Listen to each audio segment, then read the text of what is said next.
Bueno, continuamos el día de hoy o esta mañana con los nuevos criterios de resecabilidad para cáncer de pulmón. ¿Ya la tenemos? Ah, perdón.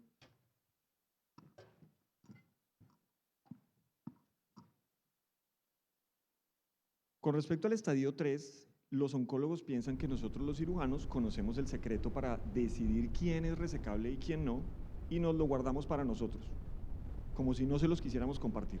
Pues no, la enfermedad el estadio 3 es una enfermedad tan heterogénea para ustedes como para nosotros. La resecabilidad depende de factores del tumor y factores quirúrgicos, en donde también se deben incluir la experiencia de los cirujanos y del anestesiólogo.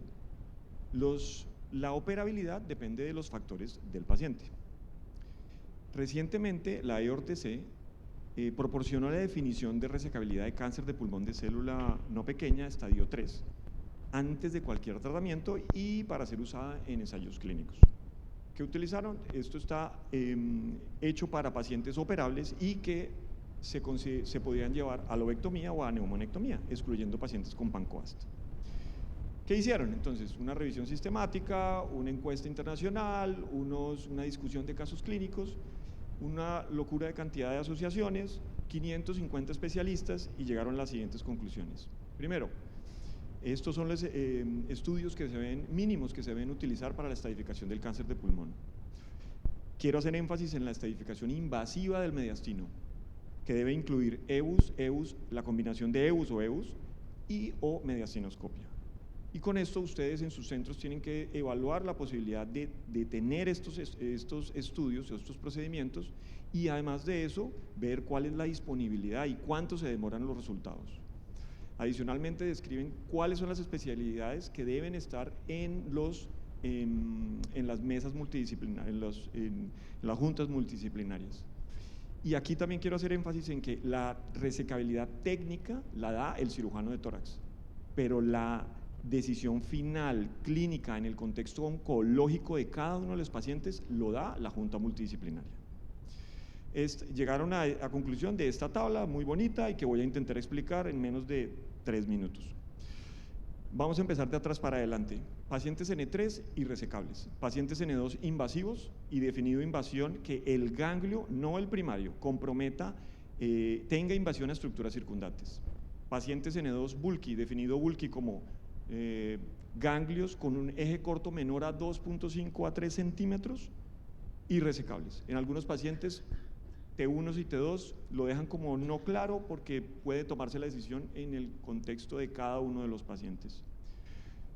No hubo consenso en pacientes N2 multiestación, no bulky y no invasivo. Así que, ¿por qué? Porque el 40% de los encuestados consideraron que dependía del T. Así que se debe discutir caso a caso este tipo de pacientes. Pacientes N2, una sola estación, no bulky, no invasivo, resecables, que no definieron muy bien el número de ganglios y el número de estaciones para considerar multiestación, más de 2. ¿Qué pasa con los T4 invasivos? Es decir, dividen T4 entre tamaño y nódulo en diferente lóbulo y T4 por invasión. Invasión a órganos como cuáles, los que están en esta tabla. ¿Qué se debe hacer? Discusión caso por caso. Y un enfoque multidisciplinario que debe incluir especialidades que no son las especialidades que normalmente están en la mesa o en la junta multidisciplinaria. Órganos que se podrían considerar potencialmente resecables. Está la tabla, depende de cada uno de los centros donde ustedes estén, donde ustedes trabajen. En mi centro, en los 2 centros donde yo trabajo, no creo que podamos hacer una resección de grandes vasos como de aorta o de vena cava inferior. Hemos hecho cava superior, hemos hecho carina, hemos hecho cuerpos vertebrales, como está descrito en esta tabla. Los T3, N1, resecables, y como ya había dicho, los T4 por tamaño o nódulo en diferente lóbulo ipsilateral, resecables, hasta que sean N2, solo una estación. La confirmación patológica de los pacientes N2 es obligatoria, excepto en pacientes en que el compromiso sea tan extenso que no sea posible, que no sea necesario tener que someter a un paciente a un riesgo sin que nos vaya a traer un beneficio mayor. Para aquellas personas que piensan que de pronto esta tabla de la IORTC no es como tan clara y que deja muchos vacíos. Yo lo que hice en esta tabla es poner si basáramos la decisión de resecabilidad con la información que podemos obtener del TNM. Y ustedes aquí pueden ver que más inespecífico de esto no existe. Pacientes N3A que consideramos resecables, pacientes 3A que consideramos potencialmente resecables y pacientes 3A que consideramos irresecables. Por lo que la tabla o la conclusión a la que llega la EORTC es clara y que hay que estudiar, que puede ser mejor, claro, todo puede ser mejor en la vida.